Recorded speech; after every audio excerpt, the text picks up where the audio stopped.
KC Joyner, ESPN.com, NFL Insider. All right, KC, as we flip the calendar ahead to week number 6, and a lot of really interesting games this week. But let's start off here locally, where the Eagles have their first NFC East matchup of the season against a Redskins team that's won 3 straight games and have beaten the Eagles 3 straight times. And let me ask you, the Redskins playing some better football. What has changed about this Redskins team that all of a sudden they went from 0-2 to 3-2? And if the Cowboys lose and they win, they're in first place on Sunday. All right, Casey, you there? You got me. Oh, there you go. Casey. We're here. There we go. There he hears me. We were just as we were bringing you on there, asking your opinion on Washington's won 3 in a row after an 0-2 start. What has changed about this team in the 3 straight wins as opposed to the 2 losses that they had? And if they win on Sunday and Dallas loses, they're in first place. Yeah, amazing. After 2 weeks of the season, I thought that Washington, they had so many problems. I figured that this was it for them, that they were going to have a really long season. And they come out and win like they do. Honestly, they could have just as easily lost most of these games. So, yeah, I don't think their problems are solved. I think they've gotten some of the issues fixed. I think Cousins is playing better. He's hitting more vertical passes. I think they're getting a little better run defense. Their run game is playing better. So I think it's just a matter of a lot of incremental adjustments. But I hope Washington's coaching staff doesn't think that things are solved, because right now they're just as close to losing these games as they are to winning. So they still got ways to go. All right. If they lose Reed in this game, how does that affect their offense? Because he's in the concussion. I don't know if he's in the concussion protocol because it didn't happen in a game, apparently. Kind of a bizarre situation. But how does that impact their offense? He is their red zone threat. He's their red zone threat. I didn't like his matchup as it was. Philadelphia's allowed, they could argue that they're the best team in covering tight ends in the NFL, because from fantasy point-wise, they'd allowed fewer points against opposing tight ends than any team in the league. So I don't know that he was ever going to be a big factor, but if he's not there, now you can pay a bunch of attention to all the other receivers. So I have a feeling he was going to be out of the contest anyway from a matchup perspective, and they were trying to go elsewhere. But, yeah, it's a big loss, because he is the red zone threat, and now you're going to have to go to. And Jackson's not the kind of guy who catches red zone passes. He's a vertical threat. Crowder's a dink and dunk person. So if you don't have Reed there, you've got to find another thing. You've got to manufacture some play calls in close to that you would have otherwise. Deshaun Jackson has not been a factor in the offense so far this year. Just 18 catches, about 250 yards. Week 1 he was a factor, but it's kind of vanished since then. Why is Jackson not as big a part of the offense right now? Kirk Cousins is not very good at throwing vertical passes. We talked about last year where Kirk Cousins had a bigger disparity between vertical passes and short touchdown passes than any other quarterback outside of Tom Brady. It's just not his bailiwick. It's not what he does well. And so he's going to be able to get certain passes. Jackson, that's the thing, if you're Philadelphia, too, you're saying, fine, let's say Jordan Reed is out. Okay, Reed's out. Crowder's a dink and dunk guy. He can make some big plays, but he's still a dink and dunk receiver. Then if you say, okay, we're gonna put our top guy on Jackson, we're gonna say maybe have McKelvin shadow Jackson. Matchup wise, he wouldn't normally face him, but if we have him go shadow Jackson, great. Then we have him shadow Jackson, and now he can't hit the big passes. And we're looking at Washington's offense and going, okay, I know your run game's not going to do very well. You can't hit big passes to Jackson. Reed's not there. If I'm Washington, I'm thinking I got a lot of problems. KC Joyner is with us. We're looking at the matchups, Eagles, Redskins here. And we also know I like the kid Jones. They've been giving him the ball a little bit more. They bring Thompson in as a third down back. How does the Redskins' ground game match up with the way Jim Schwartz, that wide 9? Washington's offense has been in the low 30% range in my good blocking rate metric all year. And good blocking rate measures how often an offensive line gives its ball carriers good run blocking. So it's really important, because good run blocking plays are 5 times more productive than a bad run blocking plays. And if you're in the low 30% range, you're in the league average is like 37, 38%. You really ideally want to be 40 or higher. And if you're in the low 30s, you're near the bottom of the league. And they've been that way pretty much every week of the season. So I don't think they're getting consistent in the blocking. And Philadelphia's been really good in preventing other teams' good blocking rates. So I have a feeling that Washington's going to have some trouble hitting some plays. And Jones also, I always get the sense when I watch him on tape that he doesn't have a good sense for how to play his blocking. Like, even if he gets good blocking, he's not very adept at utilizing that blocking as well as he should. So if I'm Washington, again, I'm worried about my run game too. Hey, Cousins, he got the money, the franchise deal. It still seems like the jury's still out. If you were making a decision on him, which way you lean? I lean towards, I'll say this. If you're saying, do I think he could be a franchise quarterback, is he my guy long-term? No, I don't think he's my guy long-term. But having said that, you have to have somebody better than him under center. So I get why Washington made the deal this year, and I get why Washington may say, hey, we need to keep him around, and we need to keep him under center until we can get somebody better. But do I think he's going to be a top 10 quarterback long-term? No, I think he's going to be middle of the road. And if he's middle of the road, if your team, you really can't accept that, especially given where the NFC East is right now quarterback-wise. All right, you talk about the run game from Washington and Cousins a little bit. They got some weapons.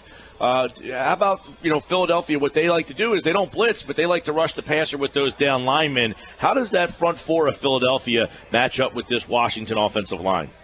Again, it depends on if Washington, if they lean on that dink and dunk passing game. Because if you go to dink and dunk passing and you can do it successfully, you don't have to worry too much about the pass rush because you're going to get the ball out in 2 seconds and change anyway. So it doesn't get the rushers time to get there. And Washington likes to lean on that dink and dunk passing game. So I think it's going to be interesting with Philadelphia. Again, if they will they have McKelvin shadow Jackson? If they don't, and in Washington starts to dink and dunk. And that's one thing you got to give Cousins. The reason he had the great completion percentage last year is because he's so good on dink and dunk throws. If he starts hitting those dink and dunk passes, you're going to have to come up and stop him eventually. And if you do, are you going to leave it open for Jackson deep? So it's going to be interesting to see if Philadelphia just says, look, if you can dink and dunk 12, 13, 14 play drives all the way downfield, then I guess you'll score a touchdown on us. I have a feeling they'll probably do that and challenge Washington to do that. But if Washington starts to have success there, Philadelphia's going to have to find a way to stop that and then allow that pass rush to get into the game. And the Eagles secondary, they don't have that standout performer in that secondary, but they've been pretty good. And I said yesterday, they have average talent back there, but average can be good at times. Average can also be bad. And when you have a good pass rush, the average tends to go to good. You wonder how this secondary matches up because this Redskins team presents a little bit of a different challenge with Jackson. They can hit you with the long ball. Losing Reed, I think, is a big loss for them, but can the Eagles secondary match up well with the Washington receivers? Because Crowder's another guy who's a quick, speedy guy in the slot. I'm interested to see how the Redskins target, because as you mentioned on Monday's show, some teams can figure out how to attack the Eagles a little bit, throwing the ball out of the backfield, little stuff in the flat area with the speed guys like Crowder, and then Chris Thompson could be a big factor catching the ball out of the backfield. Yeah, I think it will be. Well, I think I'd be interested to see if Philadelphia doesn't try and really get out to try and get out to a really big lead, because I think game flow is going to decide this game. I think if Philadelphia could get out to a 10-0 lead, I think it would force Washington to have to play the kind of game it doesn't want to play. I think we talk frequently on the show about how does a team have plan B? Does a team have plan B? The more I look at Washington, I go, they've got the dink and dunk throws. I don't think they have a good plan B. If you can get them out of that, you can put them in the situations they don't want to be in. We kind of said the same thing about Philadelphia this past week, and sometimes it looked like they were getting outcoached and they were having to play a different kind of game that they wanted to play. So it'll be interesting to see if they can do that sort of thing. Plus, I'm also curious to see, at the end of the Detroit game, the Lions ran a pick play that put Ron Brooks in a bad situation, and it really made him open up a big play for them. And the Lions waited until the end of the game to pull that play out. I'm wondering if Washington's going to try and pull plays like that out early to try and get the lead. Yeah, now Philadelphia, Jim Schwartz talked about it today. He said he was very happy with the defense, the way they adjusted in the second half and really dominated the game. They only gave up 45 yards, Casey, in the second half of that game. So, you wonder if that defense just had a little bit of the bye-week blues, figured it out in the second half, and could carry that over to this week. Yeah, and the curious thing will be, we talked earlier this week about how Detroit was attacking the perimeter really well in the running game. I don't know. Jones can attack the perimeter fairly well, but from watching Washington, I don't get the sense that they are a perimeter attacking team.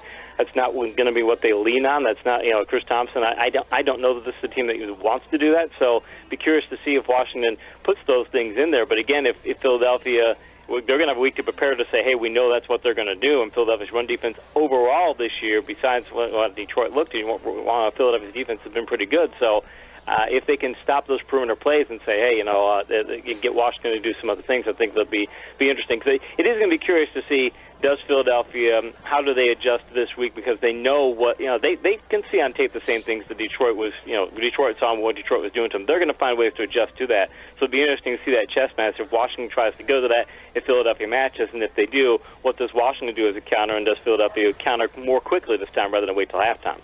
Okay, the Eagles' offense, which is kind of imbalanced, for the most part, with Carson Wentz and Ryan Matthews. They run the ball. I believe they're top 10 in the league in carries this season. Where is the Redskins' defense vulnerable? Where should Doug Peterson attack? In the running game, as often as possible. Washington ranks 30th in the league in rushing yards allowed. They're allowing 5.1 yards per rush, the worst total in the league.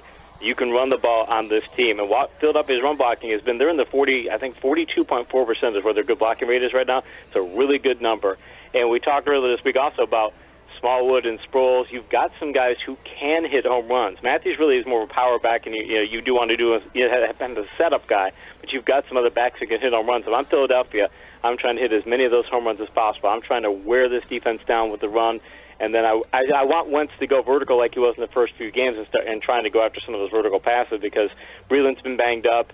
And, yeah, they've got Norman, but the rest of their secondary really is not that good. I've Norman rated as a red-rated player, who's meaning a guy you should avoid, but everybody else in the secondary is either yellow or green, which means they're either only solid in coverage or they're a coverage liability. So Philadelphia's going to be able to go through the air, but I have a feeling they should just run the ball early as often as possible because Washington has not shown the ability to stop the run at all this year. Well, that's interesting because, KC Joyner is with us, ESPN.com, NFL Insider, looking at the matchups here. And when you run the ball, Matthews and Darren Sproles, how does Sproles' ability, what he does best, factor into this game? Is this the kind of game where you want to see more of Sproles, or is this the kind of game where, you want to grind it out, as you kind of said, attack him with the power back Matthews and sprinkle in maybe a little bit more of Smallwood this week?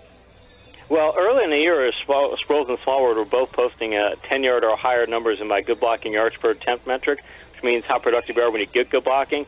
So I think this is the kind of matchup to where if you put Sproles and Smallwood in the right situations, you wear the defense down and get these guys to run counterpunching to what you're doing with wearing them down. I have a feeling they can get not just 4- and 5-yard gains. You can start getting 10 and 12 and 15-yard gains out of these backs.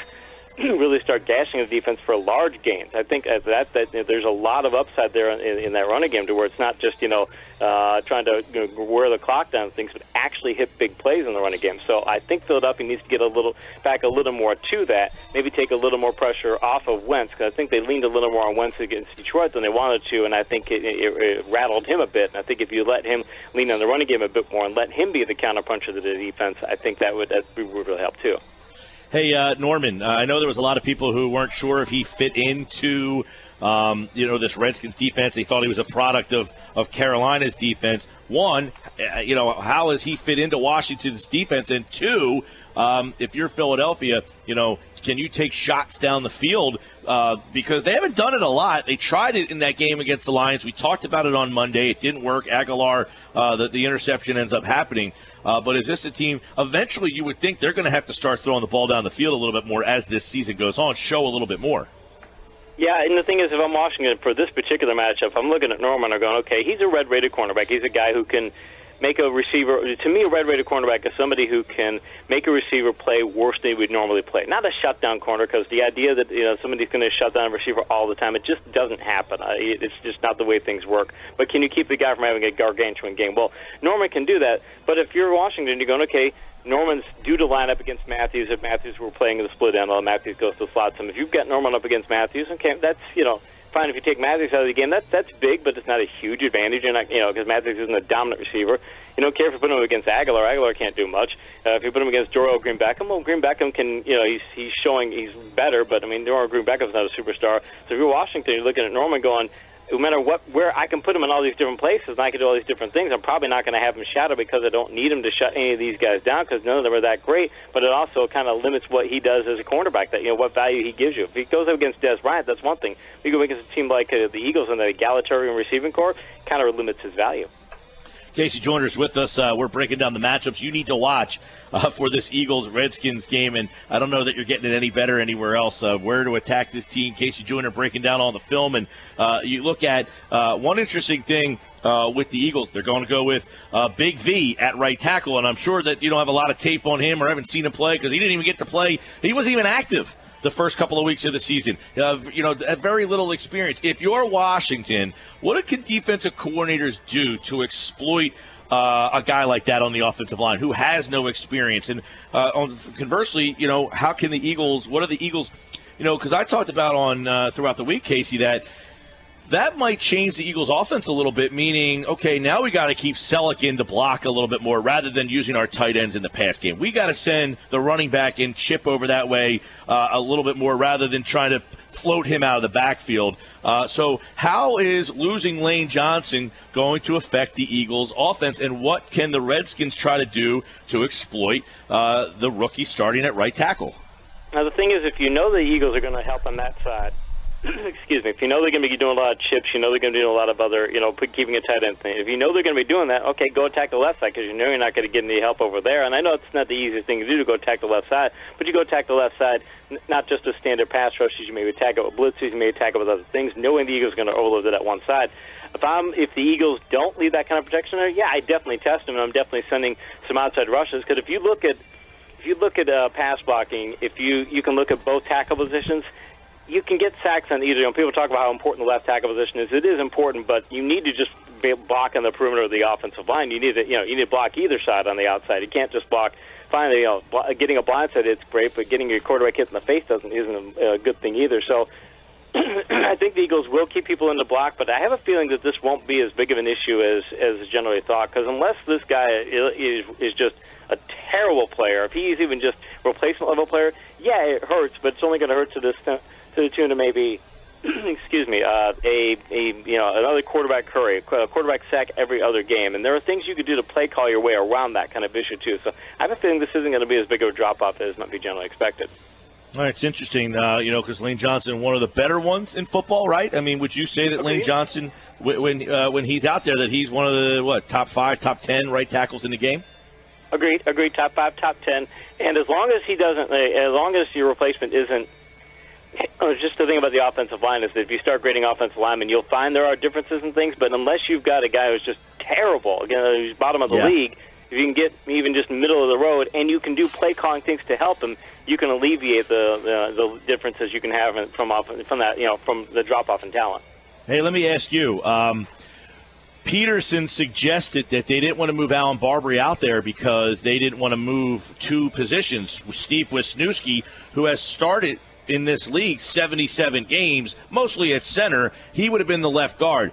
Are the Eagles better off going with a rookie right tackle or making two moves, Wisniewski to left guard and Barber at right tackle? Which way, should the Eagles have played this?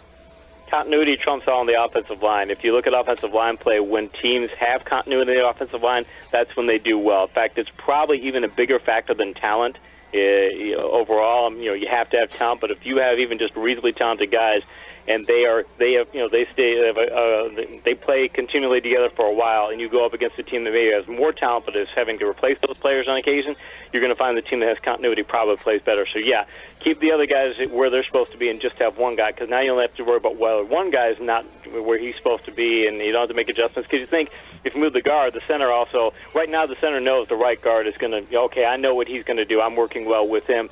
So now if you're moving the guard over, now the center is not sure what now you're impacting him. He can impact the whole offensive line, whereas if you just have one guy, okay, now the right guard has to worry about it. But if you're doing things like chipping and you're putting a tight end over there, even the right guard doesn't have to do as much to worry about his, to change what he's doing. Your key matchup in this game is what? Philadelphia's running game versus Washington's run defense. Washington's run defense has been one of the worst in the league in a variety of ways, and if they can't hold that together, I think Philadelphia's going to be able to dictate the pace in this game. All right, KC Joyner, real quick, got to give me a key on each of these matchups. I'll quickly throw your way in week number 6. We got an interesting schedule here. Let's start with tonight's game, Denver-San Diego. Simeon will start. Simeon will start. It's going to be also, though, San Diego's run defense versus Denver's running offense, because San Diego's run defense has been terrible this year. I think Denver can dictate the pace. All right, Baltimore and the Giants, two teams struggling. They've lost 5 in a row combined. Yeah, with the Giants, it's a matter of can they get the vertical game going? Can they go after Sharice Wright? If they can single him out in coverage and hit some big plays, and Sharice Wright has been terrible, if they can get Beckham, even Cruz against him, and Shepard, anybody, if they can get any of the receivers up against him and hit the big plays, that can make the difference to the Baltimore offense that's doing terrible this year. Kaepernick's back. Is it does Buffalo win 4 in a row, though? Kaepernick's back, and I wrote something for Insider earlier this week talking about how the path that Kaepernick can take, because, I'll give you a quick one, Torrey Smith ranked 5th in vertical yards per attempt last year, and they've only thrown him 11 vertical passes this year. So I think Kaepernick can improve upon that, but this is not the matchup to do it. Road game, Buffalo. Buffalo's defense is playing lights out right now, and it's a 1 o'clock kickoff. I think Kaepernick struggles today, but he's got New Orleans and Tampa in 2 of his 3 games, or 2 of the next 3 weeks. I have a feeling he'll do better in those games. All right, a couple more quickies with KC Joyner here on the Week 6 schedule. Let me get your thoughts, Keys, in Kansas City, Oakland. Kansas City, Oakland. Kansas City is going to be finally going to have their full running attack together. It looks like Charles is going to be back on the lineup. And Oakland's defense, as bad as their pass defense has been, their run defense hasn't been that much better. I think Kansas City is finally going to be able to play the kind of offense they've been playing last year. And when they do that, I think it's going to help their defense out there, because their defense has really struggled. Dallas going to Green Bay.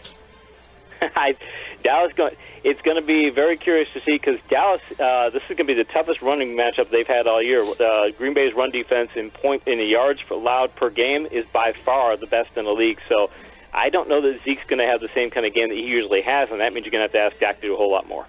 All right, last one, intrigued by Atlanta. Can they win 2 weeks in a row, one in Denver and the other in Seattle?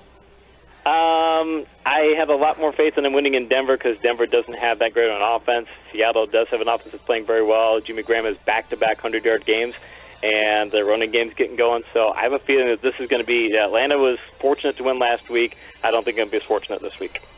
Philly and Washington, who wins? Philly. I think Washington's it's been all mirrors the past few weeks, and I have a feeling those mirrors are going to crack this week.